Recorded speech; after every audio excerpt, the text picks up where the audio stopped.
ಮೊದಲನೇದಾಗಿ ನಾನಿಲ್ಲಿ ಒಂದು ಪಾತ್ರೆಯನ್ನು ಇಟ್ಕೊಂಡಿದ್ದೀನಿ. ಪಾತ್ರೆ ಕಾಯ್ದ ಮೇಲೆ ಅದಕ್ಕೀಗ 1 ಸ್ಪೂನ್ನಷ್ಟು ತುಪ್ಪವನ್ನು ಹಾಕೊಳ್ಬೇಕು. ತುಪ್ಪವನ್ನು ಹಾಕೋದ್ರಿಂದ ನಿಮಗೆ ವಡೆ ತುಂಬ ಕ್ರಿಸ್ಪಿಯಾಗಿ ಹಾಗೆಯೇ ತುಂಬಾ ಕಲರ್ ಆಗಿ ಬರುತ್ತೆ. ಹಾಗಾಗಿ ತುಪ್ಪವನ್ನು ಸೇರಿಸ್ಕೊಳ್ತಾ ಇದ್ದೀನಿ.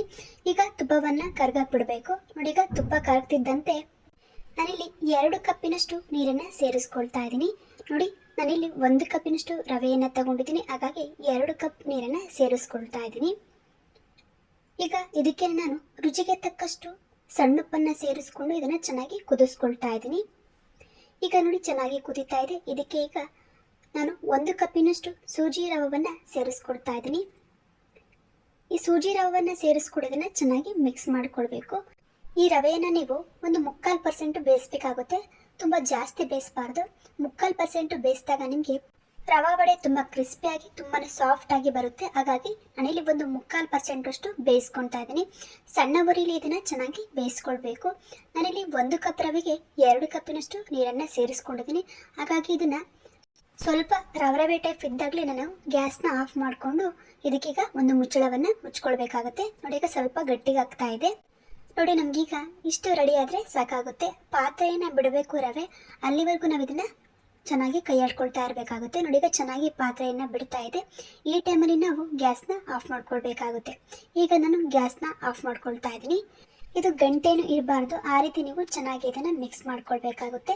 ನೋಡಿ, ಈಗ ನಾನು ಇದನ್ನು ಚೆನ್ನಾಗಿ ಮಿಕ್ಸ್ ಮಾಡ್ಕೊಳ್ತಾ ಇದ್ದೀನಿ. ತುಂಬಾ ಸಖತ್ತಾಗಿ ಬಂದಿದೆ ಅಂತಲೇ ಹೇಳ್ಬೋದು.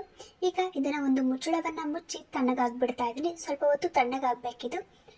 ಈಗ ತಣ್ಣಗಾಗೋಷ್ಟರಲ್ಲಿ ನಾನಿಲ್ಲಿ ಚಟ್ನಿಗೆ ರೆಡಿ ಮಾಡ್ಕೊಳ್ತಾ ಇದ್ದೀನಿ. ನಾನಿಲ್ಲಿ ಶೇಂಗಾ ಚಟ್ನಿಯನ್ನು ಮಾಡ್ಕೊಳ್ತಾ ಇದ್ದೀನಿ. ಹಾಗಾಗಿ ಅರ್ಧ ಕಪ್ಪಿನಷ್ಟು ಹುರಿದಿರುವ ಸಿಪ್ಪೆ ಬಿಡಿಸಿರುವಂಥ ಶೇಂಗಾ ಬೀಜ, ಹಾಗೆಯೇ ಅರ್ಧ ಕಪ್ಪಿನಷ್ಟು ತೆಂಗಿನಕಾಯಿ, ಖಾರಕ್ಕೆ ಬೇಕಾಗುವಷ್ಟು ಮೆಣಸಿನ್ಕಾಯಿ.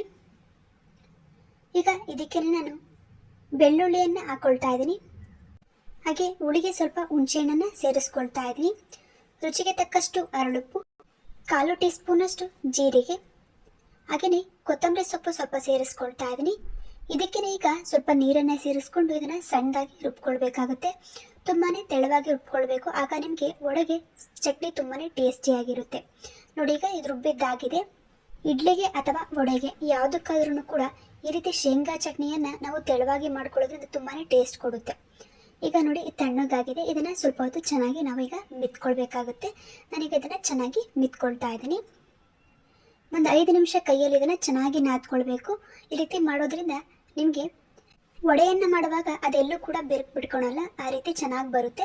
ಹಾಗಾಗಿ ಇದನ್ನು ಚೆನ್ನಾಗಿ ನಾದ್ಕೊಳ್ಬೇಕಾಗುತ್ತೆ. ಈಗ ಇದನ್ನು ಚೆನ್ನಾಗಿ ನಾನು ನಾದ್ಕೊಳ್ತಾ ಇದ್ದೀನಿ. ಒಂದು 5 ನಿಮಿಷ ಇದನ್ನು ಚೆನ್ನಾಗಿ ನಾದ್ಕೊಳ್ಬೇಕು. ನೋಡಿ, ಈಗ ನೀವು ಈಗೇನು ಕೂಡ ವಡೆಯನ್ನು ಮಾಡ್ಕೊಳ್ಬೋದು. ಆದರೆ ನಿಮಗೆ ತುಂಬಾ ಕ್ರಿಸ್ಪಿಯಾಗಿ ಬರಬೇಕಂದ್ರೆ ನೀವು ಇದಕ್ಕೆ ಸ್ವಲ್ಪ ಅಕ್ಕಿ ಹಿಟ್ಟನ್ನು ಸೇರಿಸೋದ್ರಿಂದ ತುಂಬಾ ಕ್ರಿಸ್ಪಿಯಾಗಿ ಬರುತ್ತೆ. ಹಾಗಾಗಿ ನಾನಿಲ್ಲಿ ಒಂದು 2 ಸ್ಪೂನಿನಷ್ಟು ಅಕ್ಕಿ ಹಿಟ್ಟನ್ನು ಸೇರಿಸ್ಕೊಂಡು ಚೆನ್ನಾಗಿ ಇದನ್ನು ನಾದ್ಕೊಳ್ತಾ ಇದ್ದೀನಿ. ನೀವು ಹಾಗೇನು ಕೂಡ ಈ ರವೆ ವಡೆಯನ್ನು ಮಾಡ್ಕೊಳ್ಬೋದು. ಆದರೆ ಒಂದ್ಸಲ ಈ ರೀತಿ ಒಂದು 2 ಸ್ಪೂನಷ್ಟು ಅಕ್ಕಿ ಹಿಟ್ಟನ್ನು ಸೇರಿಸಿ ಮಾಡ್ಕೊಂಡು ನೋಡಿ, ತುಂಬಾ ಕ್ರಿಸ್ಪಿಯಾಗಿ ತುಂಬಾ ಸಖತ್ತಾಗಿರುತ್ತೆ ರವಾ ವಡೆ. ಒಂದು ಸಾರಿ ಈ ರೀತಿ ರವಾ ವಡೆಯನ್ನು ಟ್ರೈ ಮಾಡಿ ನೋಡಿ. ನೀವು ಉದ್ದಿನ ವಡೆಯನ್ನು ಮರೆತೇ ಹೋಗ್ತೀರಾ, ಅಷ್ಟು ಸೂಪರ್ ಆಗಿರುತ್ತೆ. ಮತ್ತು ಇನ್ಸ್ಟೆಂಟಾಗೂ ಕೂಡ ಇದನ್ನು ಮಾಡ್ಕೊಳ್ಬೋದು. ನೋಡಿ, ಈಗ ಚೆನ್ನಾಗಿ ನಾನು ಇದನ್ನು ಮೆತ್ಕೊಂಡಾಗಿದೆ. ಈಗ ಸ್ವಲ್ಪ ಕೈಗೆ ಎಣ್ಣೆಯನ್ನು ಹಚ್ಕೊಂಡು ಈಗ ಅದನ್ನು ಚೆನ್ನಾಗಿ ನಾನು ನೋಡಿ ಈ ರೀತಿ ಉಂಡೆಯಾಗಿ ಮಾಡಿಕೊಂಡು ವಡೆ ಶೇಪಿಗೆ ರೆಡಿ ಮಾಡ್ಕೊಳ್ತಾ ಇದ್ದೀನಿ. ನೋಡಿ, ಇದೇ ರೀತಿ ನಾನು ಎಲ್ಲ ವಡೆಗಳನ್ನ ರೆಡಿ ಮಾಡ್ಕೊಳ್ತಾ ಇದ್ದೀನಿ. ಎಲ್ಲೂ ಕೂಡ ನಿಮಗೆ ಬಿರಿ ಬಿಟ್ಕೊಳ್ಬಾರ್ದು. ಆ ರೀತಿ ನೀವು ಅದನ್ನು ಚೆನ್ನಾಗಿ ರೆಡಿ ಮಾಡ್ಕೊಳ್ಬೇಕಾಗುತ್ತೆ. ಆ ವಡೆ ನಯಸ್ಸಾಗಿರಬೇಕು. ಆಗ ನಿಮಗೆ ಎಣ್ಣೆಗೆ ಹಾಕ್ದಾಗಲೂ ಕೂಡ ಅದೇ ರೀತಿ ಬರುತ್ತೆ. ಹಾಗಾಗಿ ಆದಷ್ಟು ಚೆನ್ನಾಗಿ ಅದನ್ನು ನಯಸ್ಸಾಗಿ ಮಾಡ್ಕೊಳ್ಳಿ. ಆಗ ನಿಮಗೆ ವಡೆ ತುಂಬಾ ಸಖತ್ತಾಗಿ ಬರುತ್ತೆ ಅಂತಲೇ ಹೇಳ್ಬೋದು. ನೋಡಿ, ಈಗ ಮತ್ತೆ ನಾನು ರೆಡಿ ಮಾಡಿ ತೋರಿಸ್ತಾ ಇದ್ದೀನಿ ಯಾವ ರೀತಿ ಬರುತ್ತೆ ಅಂತ. ತುಂಬಾ ಚೆನ್ನಾಗಿ ಬರುತ್ತೆ. ಈಗ ಇದೇ ರೀತಿ ಎಲ್ಲ ವಡೆಗಳನ್ನ ರೆಡಿ ಮಾಡಿ ಇಟ್ಕೊಂಡಿದ್ದೀನಿ. ನೋಡಿ ಎಷ್ಟು ಚೆನ್ನಾಗಿ ಬಂದಿದೆ ಅಂತ. ಈಗ ಒಂದು ಪಾತ್ರೆಗೆ ಎಣ್ಣೆಯನ್ನು ಕಾಯಕ್ಕೆ ಇಟ್ಕೊಳ್ತಾ ಇದ್ದೀನಿ. ಈ ಎಣ್ಣೆಯನ್ನು ಚೆನ್ನಾಗಿ ಕಾಯಿಸ್ಕೊಳ್ಬೇಕು. ಈಗ ಎಣ್ಣೆ ಚೆನ್ನಾಗಿ ಕಾಯ್ದಿದೆ. ಇದಕ್ಕೆ ನಾನು ರೆಡಿ ಮಾಡಿ ಇಟ್ಕೊಂಡಿರುವಂತಹ ರವಾ ವಡೆಯನ್ನು ಹಾಕ್ಕೊಳ್ತಾ ಇದ್ದೀನಿ. ಈ ರವಾ ವಡೆಯನ್ನು ನೀವು ಎಷ್ಟು ಚೆನ್ನಾಗಿ ಫ್ರೈ ಮಾಡ್ಕೊಳ್ತೀರೋ ಅಷ್ಟು ಸೂಪರಾಗಿ ಬರುತ್ತೆ ಅಂತಲೇ ಹೇಳ್ಬೋದು. ಪೂರ್ತಿ ಕಲರ್ ಚೇಂಜ್ ಆಗಬೇಕು, ಆ ರೀತಿ ನೀವು ಚೆನ್ನಾಗಿ ಅದನ್ನು ಫ್ರೈ ಮಾಡ್ಕೊಳ್ಬೇಕಾಗುತ್ತೆ. ಈಗ ವಡೆಯನ್ನು ನಾನು 2 ಕಡೆನೂ ಚೆನ್ನಾಗಿ ಫ್ರೈ ಮಾಡ್ಕೊಳ್ತಾ ಇದ್ದೀನಿ. ಆದಷ್ಟು ಮೀಡಿಯಂ ಫ್ಲೇಮಲ್ಲಿ ಇಟ್ಟು ಚೆನ್ನಾಗಿ ಫ್ರೈ ಮಾಡ್ಕೊಳ್ಳಿ. ಪೂರ್ತಿ ಕಲರ್ ಚೇಂಜ್ ಆಗಬೇಕು, ಅಲ್ಲಿವರೆಗೂ ನೀವು ಚೆನ್ನಾಗಿ ಫ್ರೈ ಮಾಡ್ಕೊಳ್ಬೇಕಾಗುತ್ತೆ. ಈ ರೀತಿ ಕಲರ್ ಚೇಂಜ್ ಆಗೋವರೆಗೂ ನೀವು ಚೆನ್ನಾಗಿ ಫ್ರೈ ಮಾಡಿಕೊಂಡ್ರೆ ವಡೆ ತುಂಬ ಕ್ರಿಸ್ಪಿಯಾಗಿ ಬರುತ್ತೆ. ಇಲ್ಲಾಂದರೆ ಅದು ಮೆತ್ತಗಾಗೋಗುತ್ತೆ. ಹಾಗಾಗಿ ಆದಷ್ಟು ಚೆನ್ನಾಗಿ ಇದನ್ನು ಫ್ರೈ ಮಾಡ್ಕೊಳ್ಬೇಕು.